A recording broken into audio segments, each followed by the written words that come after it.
오늘 우리에게 주신 하나님의 말씀 베드로전서 2장 4절부터 9절까지의 말씀입니다. 베드로전서 2장 4절부터 9절까지의 말씀. 저와 함께 한 절씩 교독하시겠습니다. 사람에게는 버림받았으나 하나님께는 택하심을 입은 보배로운 산돌이신 예수께 나아가 세워지고 예수 그리스도로 말미암아 하나님이 기쁘게 받으실 신령한 제사를 드릴 거룩한 제사장이 될지니라.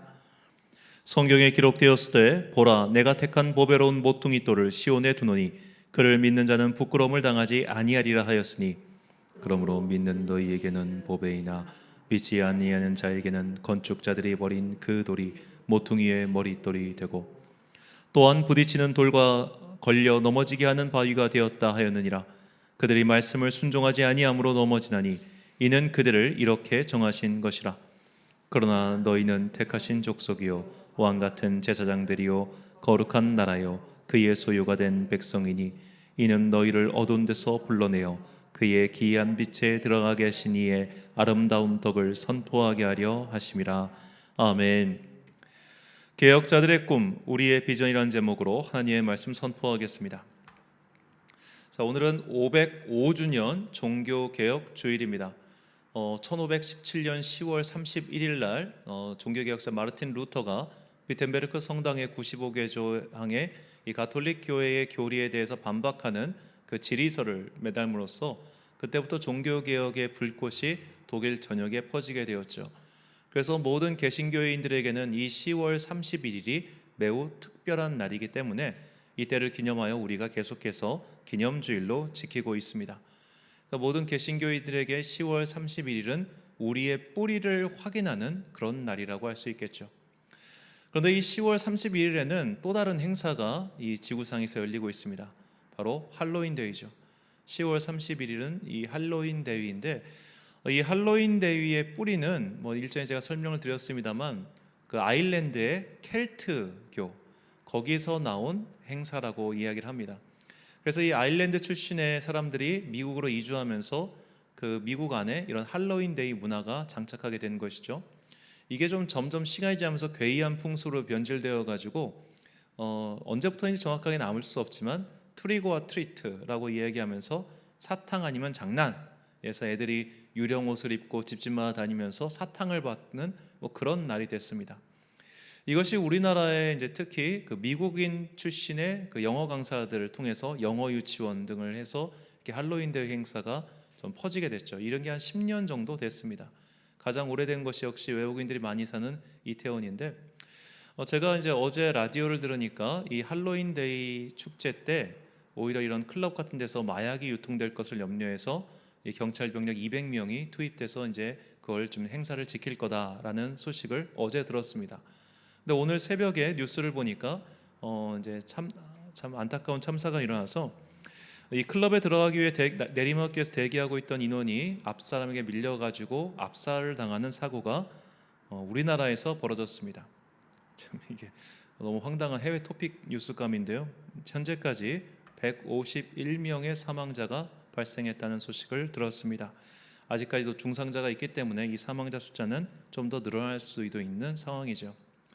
이 소식을 들으면서 이런 생각이 들었습니다. 어째서 똑같은 10월 31일인데 한쪽의 행사에서는 마약이 유통될 것을 염려하고 또 압사 사고가 발생하는 것이며 또 한쪽 똑같은 날 행사에서는 전혀 그런 일이 없는 이유가 무엇일까요?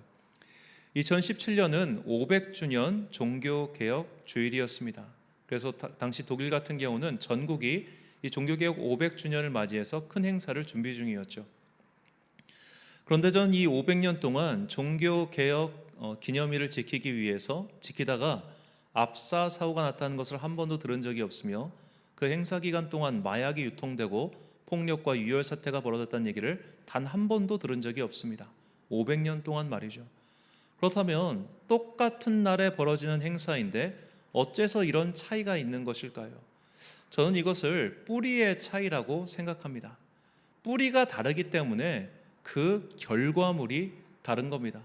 얼핏 보면 같은 날짜라고 하는 줄기 속에 매달려 있는 것 같지만 뿌리가 다른 나무에서는 전혀 다른 열매가 맺히는 법이죠. 그래서 주님께서는 이 뿌리의 중요성을 다음과 같이 말씀하셨습니다. 마태복음 7장 18절과 20절 말씀입니다. 좋은 나무가 나쁜 열매를 맺을 수 없고 못된 나무가 아름다운 열매를 맺을 수 없느니라. 이러므로 그들의 열매로 그들을 알리라. 아멘. 나쁜 뿌리를 가지고 있으니 결국 마약과 폭력과 압사사고라는 끔찍한 결과를 낳은 것이고, 좋은 뿌리를 갖고 있으니 그런 일이 전혀 벌어지지 않는 것이죠. 유럽의 역사학자들은 이 종교 개혁을 단순히 종교적인 개혁이 아니라 영어 대문자를 써서 레볼루션이라고 평가를 합니다. 이 1517년 10월 31일부터 드디어 중세의 막이 내리고 근대의 혁명이 시작되었다고 말하기 때문이죠. 그만큼 굉장히 역사상 중요한 사건이었고, 어떻게 보면 인류의 역사를 바꾼 큰 획이라고 볼 수 있겠습니다. 그래서 우리는 매해마다 10월 마지막 주일이 되면은 이 개혁을 기념하고 또 개혁자들의 뿌리를 찾아서 우리가 어떤 열매를 맺고 살아야 하는가를 배우고 다짐하는 시간을 갖는 것이죠. 우리가 지난주에는 이 종교개혁 전 세대인 존 위클리프와 얀 후스에 대해서 말씀드렸다면, 오늘은 종교개혁자인 마르틴 루터 그리고 그 이후에 종교개혁자들의 삶에 대해서 함께 살펴보고, 그들을 통해서 우리가 배워야 할 꿈이 무엇인지를 깨닫는 시간을 갖고자 합니다. 먼저 모든 종교개혁자들이 공통적으로 가지고 있는 꿈, 목표가 있었습니다. 그것은 만인 제사장입니다. 만인 제사장이란 모든 성도가 다 성경을 읽고 그 성경 속에 게시되어 있는 하나님의 뜻을 깨달아 하나님의 거룩한 자녀로서 살아가야 한다는 꿈이었습니다. 이런 꿈이 나오게 된 계기에는 이 고대 종교인 샤먼과 매우 밀접한 관련이 있습니다. 모든 고대 종교에는 그 종교의 사제 혹은 제사장 또는 샤먼이라고 불리는 사람들이 있었죠. 이 사람들은 신과 직통 계시를 받는다고 하는 존재들이었습니다. 오직 샤먼만이 신의 뜻을 헤아릴 수 있었고, 오직 샤먼만이 신의 뜻을 공동체에 전할 수 있었습니다. 우리가 한자로 쓰고 있는 이 갑골문, 한자의 원형이죠. 이 갑골문도 원래는 이런 샤먼들이 점을 치고 나서 이 흉액을 알려주기 위한 도구였죠. 자, 그런 식으로 이제 고대의 샤먼들은 항상 신과 자신만이 소통하는 존재였는데, 이런 샤먼의 영향을 받은 것이 바로 가톨릭 교회의 사제 계급이었습니다. 그래서 가톨릭 교회에서는 오직 사제만이 신의 뜻을 해석할 수 있었고, 오직 사제만이 신의 뜻을 사람들에게 전할 수 있는 존재였습니다. 그리고 사람들은 그 신의 뜻에 대해서 전혀 반론을 제시할 수 없었지요. 이것이 가장 대표적으로 나타난 사건이 바로 중세의 마녀 사냥이었습니다. 혹은 마녀 재판이라고도 하죠. 자, 마녀 재판의 핵심은 그의 죄의 유무가 아니었습니다. 그냥 재판을 맡은 사제가 너는 마녀야 라고 하면 그는 마녀가 되는 거예요. 실제 일어났던 재판 중에 가장 황당한 판결이 바로 이런 것이었습니다. 이 사람을 묶어서 물에 빠뜨린 다음에 이 사람이 물에 가라앉으면 그는 마녀가 아니고 물에 떠오르면 그는 마녀다라는 판결이었어요. 그렇다면 그는 떠올라도 죽고 가라앉아도 죽는 겁니다. 떠오르면 마녀니까 화형을 당하고, 안 떠오르면 사람이니까 익사를 하는 거예요. 어찌되었든 간에 그는 걸리면 무조건 죽음이라고 하는 확정된 판결이 기다리고 있었습니다. 어떠한 증거도 필요 없었습니다. 증언도 필요 없었습니다. 재판관이 그가 마녀라고 하면은 고문을 해서라도 마녀라고 하는 자백을 받아냈지요. 자, 이것이 중세 시대의 모습이었습니다. 오직 사제만이 모든 신에 대한 계시권을 독점하고 있는 상태였지요. 모든 종교개혁자들은 이것에 대해서 의문을 제기했습니다. 성경에는 분명히 기록되어 있지 않은데 어째서 너희들만 사제냐? 바로 이것이죠. 오늘 본문 말씀은 그것에 대한 근거의 말씀입니다. 본문 5절과 9절 말씀입니다. 너희도 산돌같이 신령한 집으로 세워지고 예수 그리스도로 말미암아 하나님이 기쁘게 받으실 신령한 제사를 드릴 거룩한 제사장이 될지니라. 그러나 너희는 택하신 족속이요 왕같은 제사장들이요 거룩한 나라요 그의 소유가 된 백성이니 이는 너희를 어두운 데서 불러내어 그의 기이한 빛에 들어가게 하신 이의 아름다운 덕을 선포하게 하려 하심이라. 아멘. 모든 사람이 거룩한 제사장이다. 이것이 개혁자들이 공통적으로 가지고 있던 꿈 그리고 목표였습니다. 모든 사람이 거룩한 제사장이 되기 위해서는 그들이 하나님의 뜻인 성경을 바르게 깨달아 알아야겠지요. 하지만 그 당시에 성경은 라틴어로 쓰여 있었기 때문에 오직 배운 사람들만 그 성경을 읽을 수 있었습니다. 그래서 모든 종교개혁자들의 공통적인 어떻게 보면 목표 중 하나는 성경을 모국어로 번역하여 모든 사람들이 성경을 읽을 수 있게 하는 것이죠. 그런 꿈을 먼저 실현했던 사람이 영국의 존 위클리프와 오늘날 헝가리의 얀 후스라고 이미 말씀드렸습니다. 그리고 이 꿈을 조금 더 대중적으로 더 널리 퍼뜨린 사람이 종교개혁자 마르틴 루터지요. 자, 마르틴 루터는 이 원래 독일 아이스레벤이라고 하는 굉장히 작은 시골 마을 출신입니다. 이 아이스레벤이 얼마나 작냐면 돌아다녀 보면 반나절이면 모든 마을을 다 돌아다닐 수 있어요. 우리 한 쌍용동과 불당동 합친 정도 크기, 그것보다 조금 더 큰 정도, 그렇게 보면 되겠습니다. 그 아이스레벤은 그 광산이 있었는데 그의 아버지는 그 한스 루터가 이 광부 출신이었어요. 그래가지고 많은 돈을 좀 벌었습니다.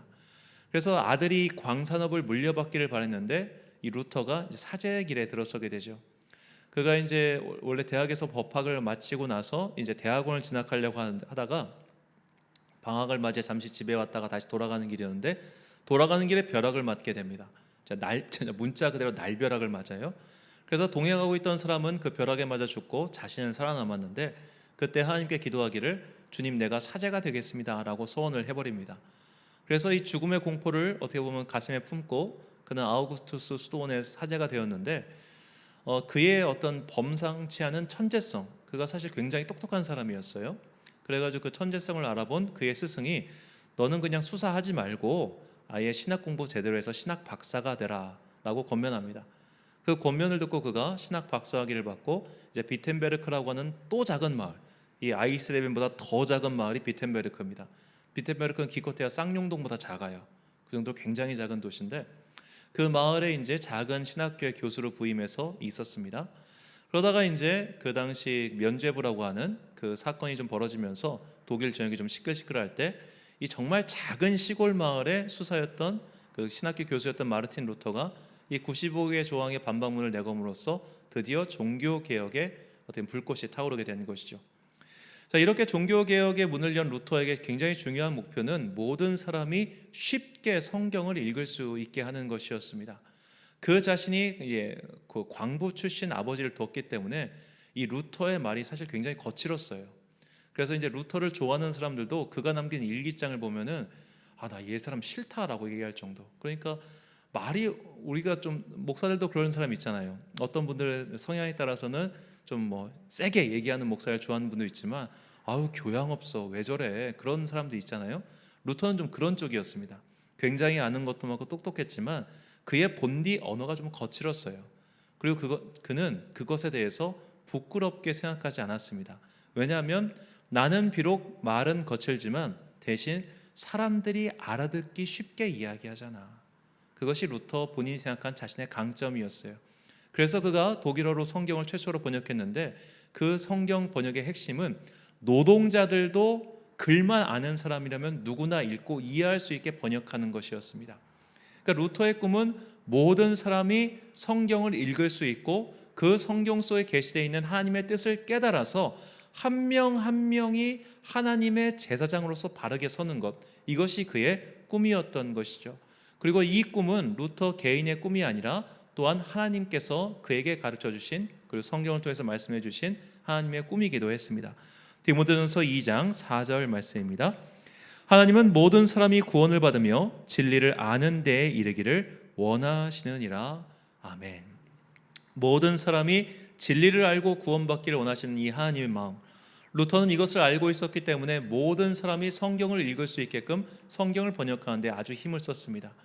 그런데 아무리 쉽게 성경을 번역해도 성경은 두꺼운 책입니다. 그러니까 보통의 노동자들, 보통의 사람들은 평생에 한 번 이 성경 읽기도 쉽지 않았어요. 그래서 조금 더 하나님의 계시를 이해하기 쉽도록 그가 만든 것이 바로 교리문답이었습니다. 그러니까 오늘날 교리문답이라고 하면 굉장히 딱딱하고 어려운 말도 잔뜩 써 있지만 사실 교리문답은 초신자들로 하여금 조금 더 하나님의 뜻을 잘 배울 수 있게끔 가르쳐 주는 것이 목표였던 것이죠.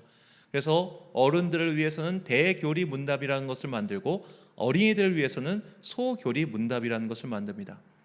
이 마르틴 루터 같은 경우는 이 사람이 이제 개혁자들 중 유일하게 그 사람에게는 자녀가 있었어요. 대부분의 개혁자들은 자녀가 없었습니다. 왜냐하면 결혼 자체도 늦게 했고 또 이제 자녀를 두는 것 자체에서 별로, 결혼을 하는 것은 어떻게 보면 개혁의 상징으로서 결혼한 것이지 이 사람들이 오늘날 우리처럼 뭐 연애 결혼한 거 그런 것이 아니었기 때문에 굳이 후사를 두는 것에 어떻게 마음을 쓰지 않았습니다. 근데 루터는 유일하게 자녀를 많이 둔 사람이었어요. 그리고 자녀들에게 성경을 가르치다 보니까 이 성경 자체로만 가르쳐도 애들이 못 알아듣고 소교리 문답을 해도 애들이 잘 못 알아들으니까 그 나중에 생각했던 방법이 찬송을 통해서라도 애들에게 가르치자였어요. 그래서 루터는 실제로도 아까 우리가 부른 찬송가처럼 찬송을 많이 작사 작곡했던 인물이기도 합니다. 그는 노래의 힘을 알았어요. 그러니까 사람들이 노래를 부름으로써 또 복음을 잘 깨달을 수 있고 그것이 잘 전수될 수 있다는 것을 알았던 사람입니다. 그래서 이 루터교 출신의 굉장히 유명한 음악가가 요한 세바스찬 바흐지요. 그런 식으로 이제 루터교회는 굉장히 찬양을 적극적으로 권면했던 교단이기도 합니다. 자, 이처럼 루터의 꿈은 모든 사람들이 성경을 알아서 진리를 아는 데에 이르고 하나님의 거룩한 제사장으로 서는 것이었죠. 그래서 우리 교회 또한 이런 개혁자들의 꿈을 이어가는 교회라는 것을 우리 교회의 비전으로 가지고 있습니다. 우리 천안광석교회 3대 비전은 예배의 자리를 지키는 교회, 신앙을 지키며 전승하는 교회, 그리고 종교개혁자의 꿈을 이어가는 교회지요. 사실 이것은 모두가 다 하나로서 다 개혁자들의 이 세 가지를 지키는 교회를 꿈꿨습니다. 루터가 이런 개인의 성경을 배우고 익히고 또 교리를 알아가는 것을 목표로 삼았다면 개인의 어떤 영역을 넘어서서 교회로서 이런 개혁의 꿈을 이뤄갔던 개혁자가 있었는데 그는 제네바의 종교개혁자인 장 깔뱅이었습니다. 이 장 깔뱅부터는 종교개혁 2세대라고 볼 수 있는데요. 자, 이 사람은 어떻게 보면 교회가 어떻게 해야 하나님의 진실된 기관으로서 바르게 사용할 수 있는가, 그것에 주목했던 사람입니다. 그러니까 성경을 읽고 배우는 것은 이제 기본이 됐어요. 모든 사람이 성경을 읽고 성경을 알아가고 또 교리를 깨우치는 건 이제 기본이에요. 그럼 이 기본 다음에는 뭐가 되냐면은 이제는 교회의 조직을 바꿔야 된다고 생각한 거예요. 그래서 루터 교회의 조직은 사실 가톨릭 교회와 크게 차이가 나지 않습니다. 예배도 마찬가지고요. 근데 깔뱅부터는 바뀌어요. 개신교회만의 독특한 예전과 그 조직이 만들어지기 시작한 겁니다. 깔뱅이 생각했던 교회 조직은 바로 성도들의 대표에 의해서 운영되는 교회였어요. 그가 왜 이런 생각을 꿈꿨냐면은 그 당시에 이제 교회의 오늘날쯤 담임 목사는 전부 다 상급 기관에서 파송되는 사람이었습니다. 오늘날에 사실 그 담임 목사가 그 당시에는 공무원이었어요. 왜냐하면 교회가 조세권을 갖고 있었기 때문입니다. 그래서 공무원이 파견되는 식으로 이제 교회가 운영됐기 때문에 사실 교회 조직이 어떻게 보면 국가의 공적 기관으로서 국가의 뜻에 따라서 움직이는 기관이었단 말이죠. 그러다 보니까 어떻게 보면 현지와는 전혀 상관없이 교회가 운영되는 일이 빈번했고 깔뱅은 이것이 옳지 않다고 여겼습니다. 그래서 성도의 대표인 오늘날로 치면 장로에 의해서 교회가 운영되는 장로교회를 그가 초안을 마련한 것이죠. 그래서 이 깔뱅파 교회가 프랑스라든지 영국 같은 나라에서 엄청나게 핍박받고 순교당합니다. 왜냐하면 이것은 왕정에 대해서 반대하는 것이기 때문이었어요.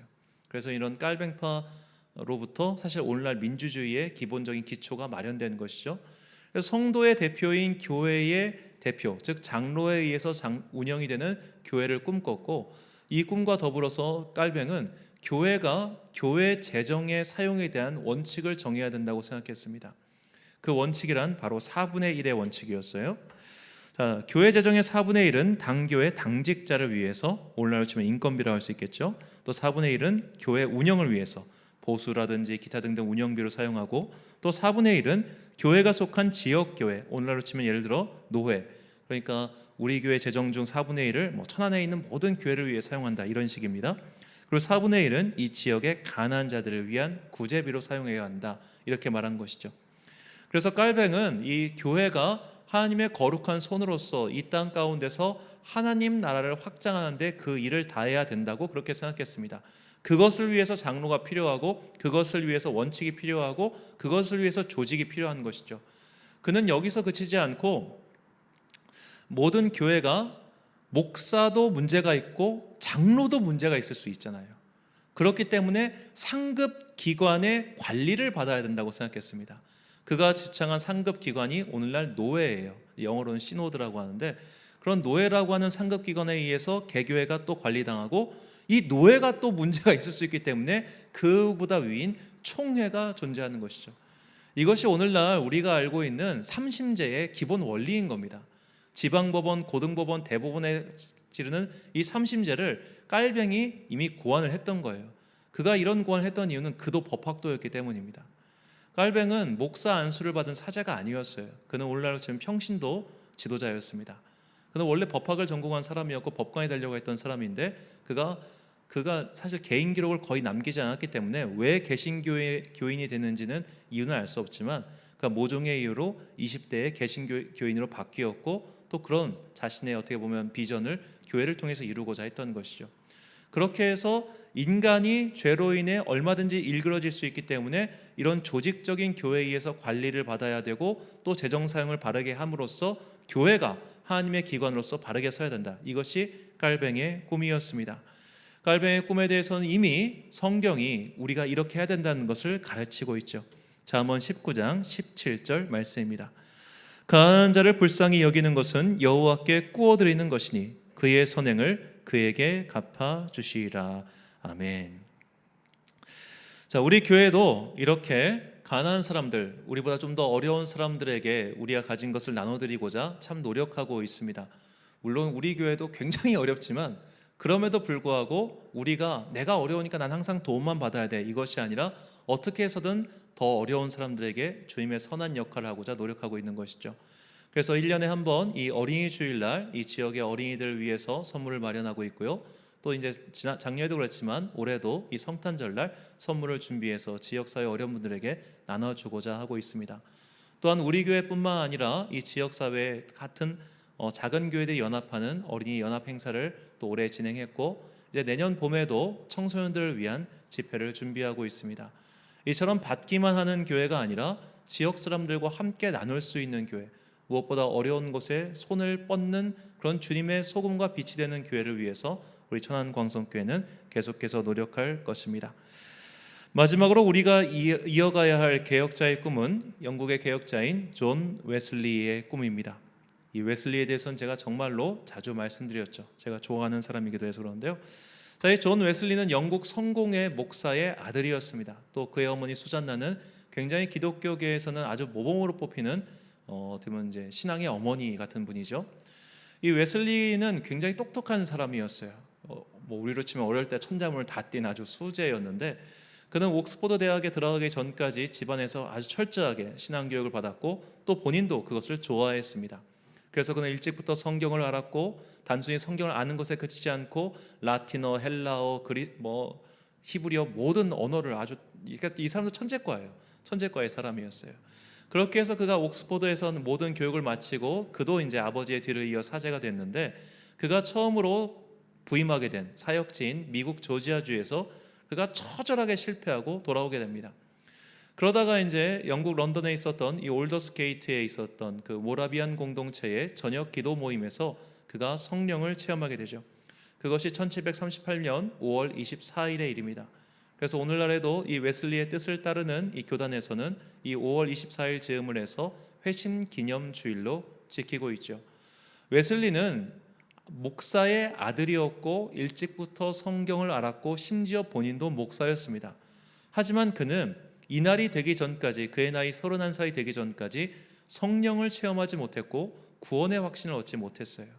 그러다 그가 구원의 확신을 얻은 이후 자신은 그 경험을 회심이라고 표현하고 있습니다. 안 믿는 사람이 아니었어요. 하나님, 교회에 속하지 않은 사람이 아니었어요. 그럼에도 불구하고 웨슬리가 깨달은 것이 무엇이냐면, 성령을 통한 거듭남을 체험하지 않으면 그는 온전한 그리스도인이 될 수 없다는 것이었습니다. 이것이 굉장히 중요합니다. 이것에 대한 좀 안타까운 신뢰가 이 천안 출신의 한 철학자로 알 수 있어요. 그는 도올 김용옥입니다. 자, 이분은 천안에서 태어났고 천안중앙초등학교를 졸업했습니다. 중학교 때부터는 서울에서 살았는데, 자, 이분은 그 6남매의 막내로 태어났어요. 그의 큰형과 나이 차이가 21살입니다. 그런데 이분의 집안이 특히 이제 기독교 장로에선 굉장히 유명한 기독교 집안이었습니다. 그래서 그의 큰형이 이 한국의 성자라고 불리는 장기려 박사와 함께 동문수학했던 사람이기도 해요. 그러니까 온 집안 사람들이 다 기독교 집안이었고, 또 이 사람은 어릴 때 당연히 엄마를 따라 교회를 다녔죠.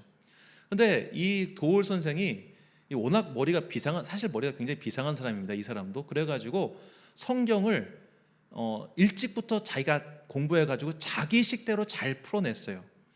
이거를 고등학생 때 교회에서 권사님들 대상으로 성경을 가르친 사람입니다. 이 사람이. 그거를 그 엄마는 좋아가지고 우리 아들이 저렇게 성경을 잘 가르쳐요 해가지고 막 자랑하고 다니셨어요. 그래서 이 사람이 한신대학교를 간 거예요. 한신대 신학과를. 자, 그랬는데 이 사람이 너무 자기가 똑똑해요. 그리고 사실은 좀 잘난 척을 굉장히 하고 싶어하는 사람이에요. 그래서 그러다 보니까 성경 자체를 열심히 공부한 게 아니라 성경 외의 배경 지식을 파악하는 데 익숙해져 버린 거예요. 그래서 이 사람의 강의를 잘 들어보면 되게 성경을 많이 하는 것 같은데 사실은 배경 지식만 많이 하는 것이고, 성경에 있는 본문 자체에 대해서 그렇게 깊숙하게 들어가는 사람이 사실 아닙니다. 저는 이제 고등학교 때부터 이 사람 책을 즐겨 읽었기 때문에 사실 이분이 회심하기를 진심으로 바라고 있습니다. 안타까워서요. 그렇게 기독교 명문가 집안인데 정작 본인은 본인 스스로도 기독교인이라고 이야기하지 않습니다. 그러니까 우리가 어릴 때 교회를 다니고 심지어 내가 성경을 잘 알고 있어도 성경을 많이 한다고 여기저기 얘기를 하고 다녀도 그는 그리스도인이 아닐 수 있다는 아주 안타까운 신뢰라고 볼 수 있겠죠.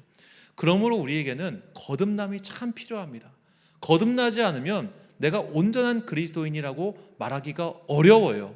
그리고 우리에게 이 거듭남의 은혜를 주시는 분이 바로 성령님이십니다. 고린도전서 12장 3절 말씀입니다. 그러므로 내가 너에게 알리노니 하나님의 영으로 말하는 자는 누구든지 예수를 저주할 자라 하지 아니하고 또 성령으로 아니하고는 누구든지 예수를 주시라 할 수 없느니라. 아멘. 그래서 우리 교회는 이 모든 성도가 성령님을 체험하고 성령님으로 거듭나도록 하기 위하여 금요일 저녁마다 성령 임재를 바라는 기도회를 하고 있습니다. 또한 우리가 하고 있는 여러 가지 캠프나 집회에서 핵심은 저녁에 온 참석자들이 함께 기도하면서 성령의 임재를 체험하고 거듭남을 체험하게 하는 것, 이것을 목표로 삼고 있죠. 아무리 많은 지식을 알고 있고 아무리 내가 직분자를 할지라도 거듭나지 않으면, 성령님을 통해서 구원의 확신을 선물로 받지 않으면 그는 온전한 그리스도인이라 말하기가 매우 어렵습니다. 물론 이제 조금 더 깊이 들어가자면 이 성령의 체험에 대해서 확실하게 나는 이날 성령을 받았어 라고 고백하는 사람이 있고, 그가 언제 받은지는 모르지만 점진적으로 변화하는 사람이 있어요. 그러니까 우리가 소위 말 불세례라고 하는데 내가 불세례를 이렇게 받았어 라고 웨슬리처럼 날짜를 기록할 수 있는 사람이 있고, 또 반면에 그렇지 않지만 분명하게 거듭난 그리스도인으로 살아가는 사람이 있다는 겁니다.